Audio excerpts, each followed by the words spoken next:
Hello guys, তোমাদের আজকে দেখাতে চলেছি একটা পাখি যেটাকে হয়তো তোমরা অনেকেই জেনো মাছরাঙা পাখি হিসেবে। তো এটা আসলে কোথায় থাকে দেখতে পাচ্ছ, খোঁটার মাথায় কিন্তু মাছরাঙাটা বসে আছে। দেখো, ও কিন্তু খুবই ছোট, এখন বাচ্চা। দেখতে পাচ্ছ বসে আছে ওই খোঁটার মাথায়। দেখো কিন্তু উড়ে চলে যাচ্ছে, আরেকটা খোঁটায় গিয়ে বসলো। এটা কিন্তু নদী, এটা খুব বড় নদী। সূর্যের সুন্দর কিরণ পড়ে জলটা সোনালী কালারের হয়ে গেছে, অনেকটা সোনার মতো চকচক করছে।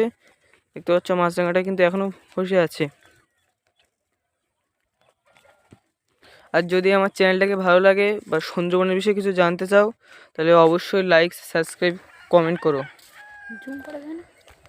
সাবস্ক্রাইবটা আমি তোমাদের বলবো না, অনেক ইউটিউবারদের মতো যে তোমরা আমার সাথে সাবস্ক্রাইব করো। তোমার যদি ভালো লাগে তাহলে সাবস্ক্রাইবটা করো।